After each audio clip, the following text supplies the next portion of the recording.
Bien le bonjour tout le monde, salut les gars, ici 69 Zelos, bienvenue pour une petite une vidéo à vie.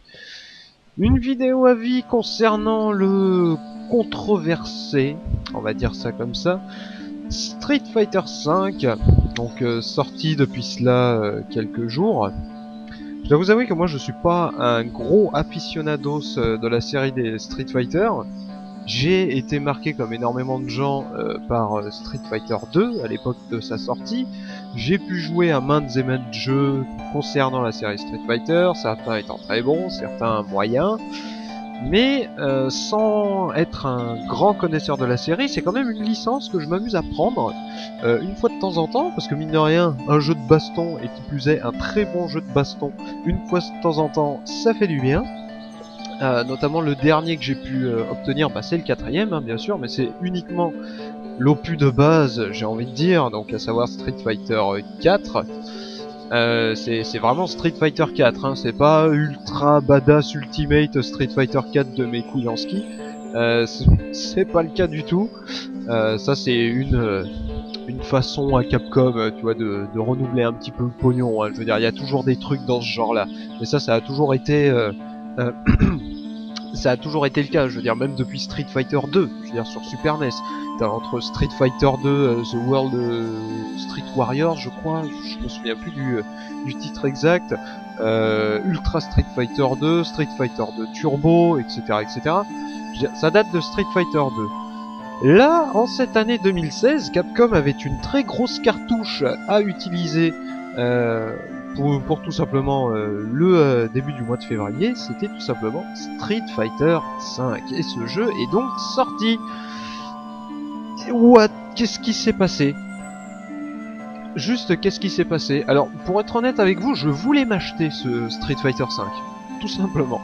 Je voulais me l'acheter parce que, encore une fois, le dernier que j'ai chopé c'était Street Fighter 4, mais comme je vous l'ai dit, c'était la version de base. Du coup, ça fait 8 ans maintenant. Ça fait 8 ans que je n'ai pas touché à un jeu Street Fighter. Et je me suis dit, acheter le 5, ça pourrait être quand même pas mal. Je regarde sur Steam, je me dis, ah ouais, 60 balles quand même. Va falloir que je réfléchisse un peu. Non, parce que 60 € pour un jeu dématérialisé, ça reste coton. Surtout quand tu regardes qu'il me semble que même les Call of Duty sont vendus à 50 et non pas à 60. Après je peux peut-être faire une erreur, mais j'aimerais juste vérifier parce qu'il me semble que c'est ça. Je veux dire, même les Call of Duty qui, quand tu regardes sur Steam, sont des jeux qui restent à un prix tout simplement ultra élevé. Je veux dire, même en période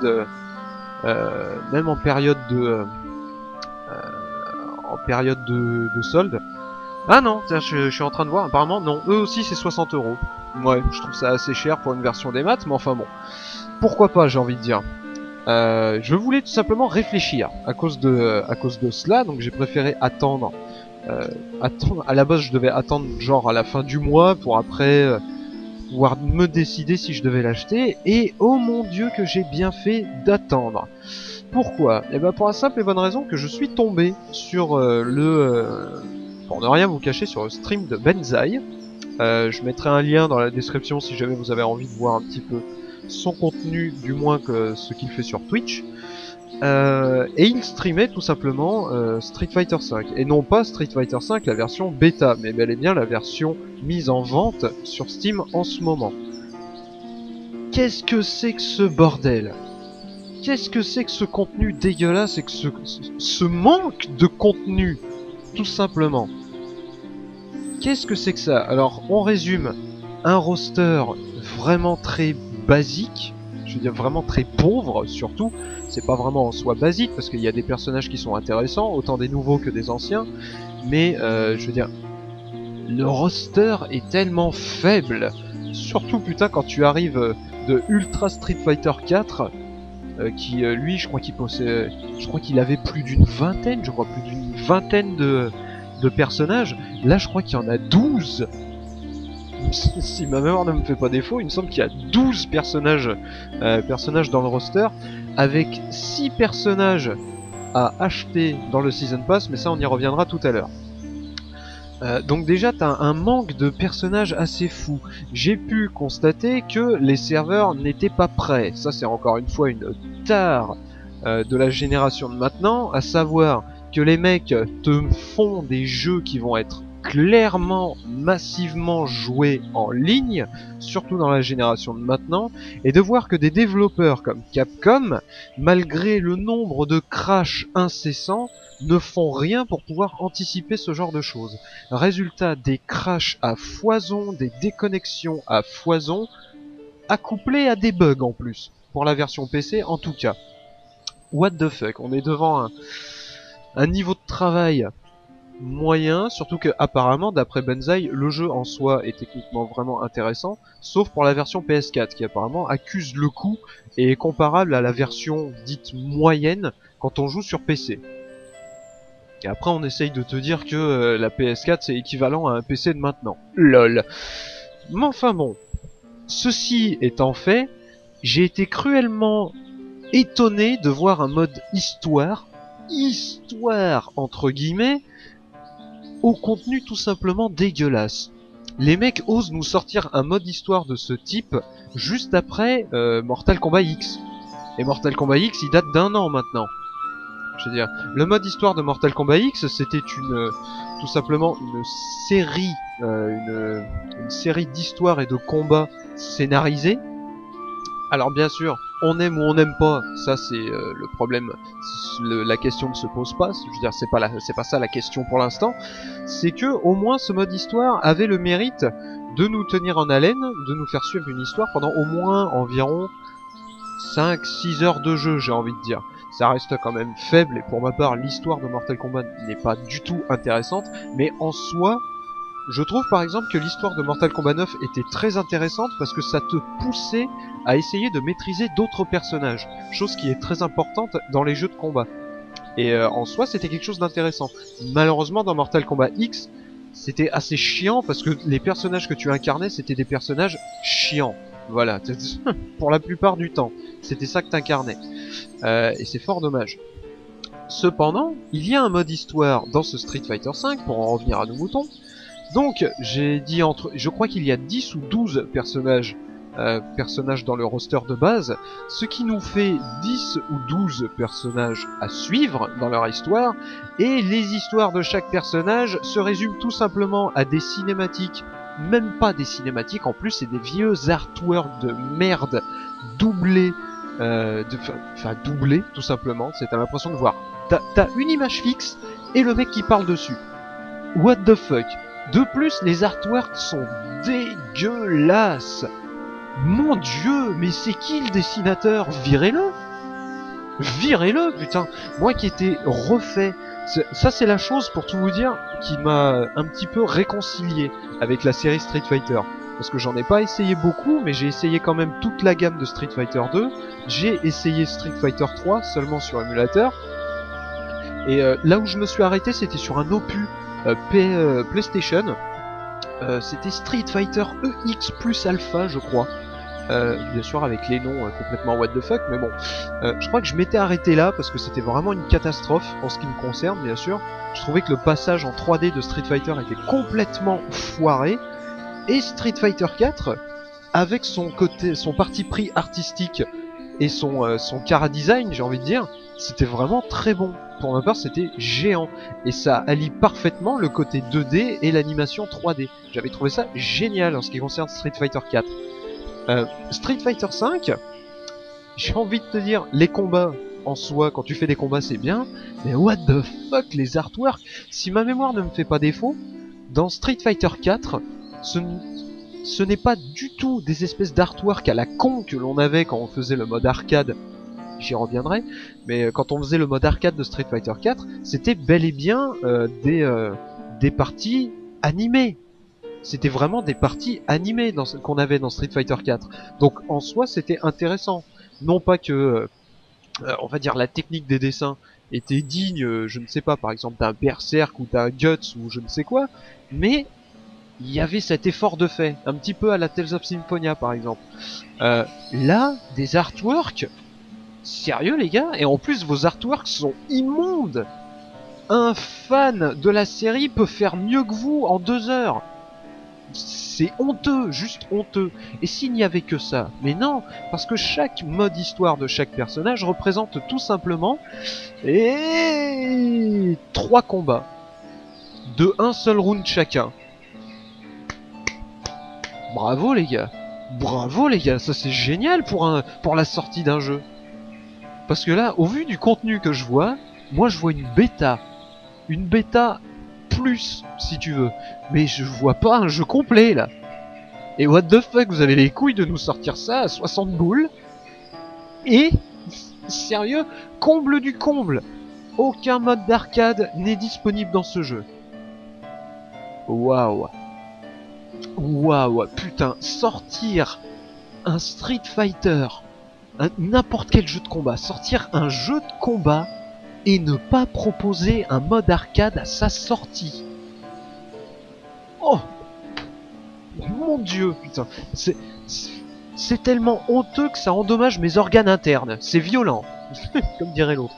Mais mon dieu, vous êtes sérieux, Capcom? Pas de mode arcade, un mode histoire dégueulasse, des crashs en tous sens. What? Et pour couronner le tout, vous savez le mode versus? Le mode versus, on le connaît le mode versus. Alors tu as le mode versus en ligne, tu as le mode versus contre un de tes collègues en local, et tu n'as pas de mode versus contre l'IA. Et qu'est-ce que... Pas de mode versus contre l'IA. Donc, on récapitule. Capcom. Dans tes grands airs de maître de jeu de baston, parce que malheureusement, tu l'es. Ça, c'est ce que je pense. Mais, dans tes grands airs de maître de jeu de baston, tu oses nous sortir un jeu qui n'a pas de mode arcade, qui a un mode histoire ultra bâclé et à moitié dégueulasse, qui a une stabilité de jeu online complètement à chier, complètement minable, à tel point que même essayer d'hoster des parties en multijoueur, ça relève de l'impossible, on ne peut quasiment pas créer de salon. Et en plus, tu couronnes le tout en nous proposant 6 personnages à acheter. Oui, parce que le Season Pass, vous savez que Street Fighter V possède un Season Pass. Le Season Pass de Street Fighter V est aux alentours de 30 €, c'est même pas aux alentours, il est vendu à 30 balles. Et le contenu de ce Season Pass pour Street Fighter V, c'est 6 personnages. 6 personnages, donc 5 € le personnage. Donc moi j'ai envie de dire une seule chose, merci Nintendo, parce que je ne sais pas comment est-ce que tu peux oser ce genre de saloperie sans prendre en exemple les personnages à vendre sur Super Smash Bros. Parce que ça aussi c'est une belle honte ça. 5 € un personnage, et me faites pas chier en disant que c'est 4,99 € pour les deux versions. Arrêtez de me casser les couilles. Je veux dire, c'est pareil. C'est exactement la même chose. Je veux dire, 5 balles un perso. Et là, Capcom fait exactement la même chose. Alors si ce n'est parce que, je ne sais pas, dans l'équipe de Capcom, il y a quelqu'un qui s'est dit, bah écoute, ça marche pour Smash Bros, il n'y a pas de raison que ça marche pas pour nous. Je vois pas du tout comment est-ce qu'ils ont pu choisir ce truc-là. Alors, il y en a certains qui vont me dire, oui, mais ce sont des personnages que l'on peut débloquer. Ce sont des personnages que l'on peut débloquer avec l'argent, entre guillemets, du jeu. Donc, c'est pas grave. Et si, c'est grave, les mecs. Je pense que vous comprenez pas du tout le symbole de ce Season Pass à la con. Te permettre de payer pour pouvoir débloquer le jeu, enfin le contenu du jeu, où est l'intérêt de jouer dans ce cas-là? Je pense vous avez oublié ça. L'intérêt de jouer. Surtout que dans les jeux de combat, surtout les jeux de combat de maintenant, du moins depuis la génération 360 PS3, oui, c'est pas comme si débloquer des personnages était vachement difficile.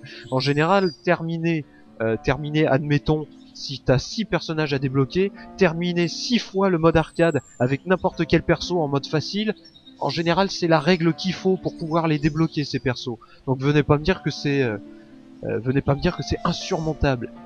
Te demander te donner la possibilité de payer pour pouvoir débloquer un contenu qui apparemment est ultra simple à débloquer, c'est uniquement un moyen de gagner encore plus de pognon.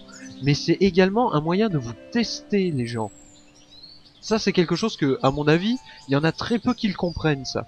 Capcom, depuis des années, s'amuse à tester à chaque sortie de leur jeu de baston, que ce soit Street Fighter ou alors Marvel vs Capcom, ils s'amusent toujours à tester les limites de leur public pour savoir quel genre de choses est-ce qu'ils pourraient faire pour pouvoir tirer un maximum de profit. On voit ça évidemment avec les Super Street Fighter 4 et juste après Ultra Street Fighter 4. Donc au final, on a un jeu qui s'améliore dans le contenu, mais à la fin, on a ce que Street Fighter 4 aurait dû être. On n'a pas une version plus évoluée. C'est là toute la différence. Vous voyez? Là, c'est exactement la même chose. On cassait les couilles à Mortal Kombat X parce qu'il te proposait de débloquer tout le contenu de la crypte pour 30 €. Là, c'est même pas débloquer tout le contenu du jeu. C'est juste 6 personnages pour 30 €. Je veux dire, où est le bon sens, vain Dieu? Je veux dire. Et en plus, ça c'est le comble du comble, mais il semblerait que le contenu, alors ça, encore une fois, je ne vois que ça comme raison, c'est que le mec de Capcom, il a regardé Splatoon, et il s'est dit, tiens, c'est une bonne idée ça. C'est une bonne idée ça, sortir du contenu au fur et à mesure du jeu. En fait, on peut sortir le jeu en avance pour pouvoir ensuite améliorer le contenu, mais plus tard. Ça, à mon avis, c'est une bonne idée ça. Ils ont des bonnes idées chez Nintendo quand même, hein. Ils prennent les gens pour des cons, mais c'est des bonnes idées quand même, hein. Bon, c'est ce qu'ils comptent faire avec Street Fighter V. La différence, c'est que Splatoon est vendu 40 € et qu'il va être continuellement amélioré dans son contenu, gratuitement. Là, connaissant Capcom et ses manières de faire, vous prenez le risque non seulement d'améliorer le contenu de la même façon que Splatoon, mais connaissant Capcom, ils vont devoir rajouter certainement d'autres personnages avec une autre histoire, mais pas gratuitement. Vous sentez le Season Pass arriver quand même. On parle de Capcom là. On parle bien de Capcom. Donc vous le sentirez arriver. Et qui plus est, 60 €? 60 € pour un jeu complètement amputé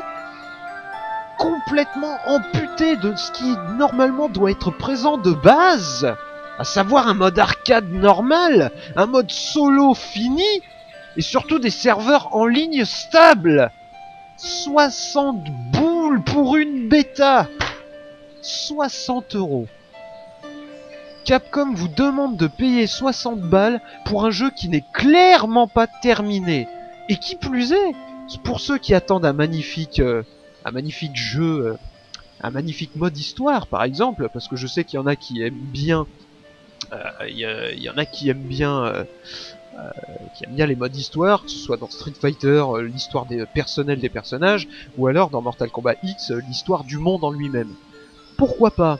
Eh ben, sachez que normalement, d'après Monsieur Yoshinori Ono, il semblerait que le mode histoire de Street Fighter V ne dépassera pas les 2 heures de jeu. What? Waouh! Waouh! Sachez que déjà, je vous dis ça, non seulement le véritable entre guillemets mode histoire n'est pas là, en plus il durera que 2 heures, et sachez que selon ce monsieur, à la base, il voulait vendre le véritable mode histoire en Season Pass, en DLC. Il voulait le vendre à part. Waouh les mecs! Juste waouh! Faut avoir des coronesses pour pouvoir faire ça sans déconner. Mais ce jeu se vend. Qu'est-ce qui se passe dans votre tête, les gens? C'est vous aimez bien vous faire défoncer ou quoi? Qu'est-ce que c'est que ce bordel? Alors, je veux bien comprendre, vous êtes des fans de Street Fighter, vous attendiez ce jeu depuis je ne sais combien de temps, mais arrivé à un moment, faut peut-être arrêter de déconner. Faut peut-être arrêter de déconner. Ou alors, si jamais vous avez acheté ce jeu parce que je ne sais pas, vous l'avez précommandé, ce qui est encore une connerie monumentale. Je ne comprends pas les gens qui précommandent leur jeu à l'avance dans cette génération. On a toujours des mauvaises surprises, du contenu qu'il n'y a pas, ou alors une finition de jeu chaotique. On a quasiment tout le temps ça. Pour Assassin's Creed Unity, pour Syndicate, pour Batman, maintenant pour Street Fighter V. On a toujours ce genre de choses-là. Et vous trouvez ça normal? Parce que moi j'en ai vu pas mal hein, des réactions. Des réactions des gens qui te disent « Ouah, putain, Street Fighter V, il est magnifique ce jeu, il est merveilleux. Vous avez de la merde à la place des yeux, c'est pas possible. C'est pas possible d'être pigeon à ce point-là. » Je veux dire, je sais pas. Moi, je ne sais pas, t'as Eiji Aonuma, le mec qui te sort un Zelda qui est terminé à la moitié et qui me dit très clairement que bah écoute, l'autre moitié de l'histoire, eh ben elle sera disponible au mois de juin.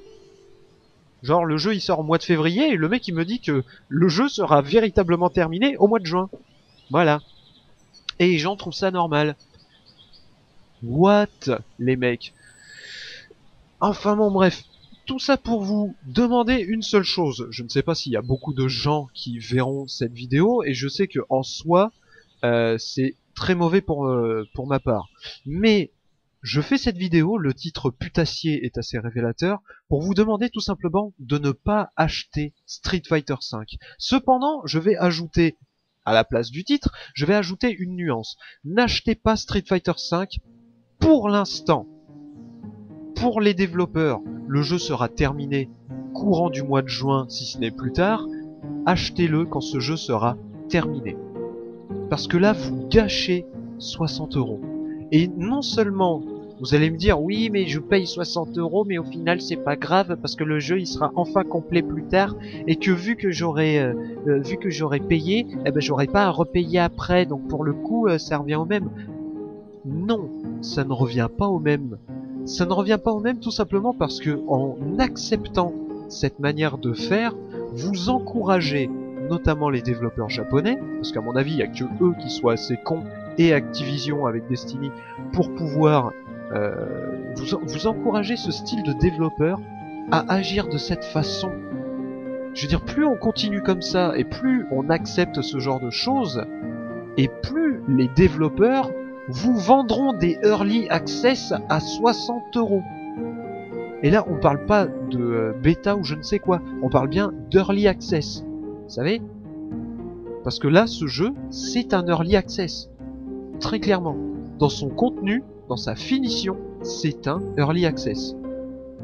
Si jamais vous soutenez cette manière de faire, soi-disant parce que vous arrêtez pas de voir uniquement le entre guillemets positif, parce qu'il n'y a strictement rien de positif là-dedans, sauf si t'es un aveugle, je dis, vous encouragez cette manière économique. Et ça, c'est quelque chose qu'il ne faut pas accepter. Vous avez beau être fan de Street Fighter V, à un certain moment, faut savoir ouvrir les yeux, je veux dire.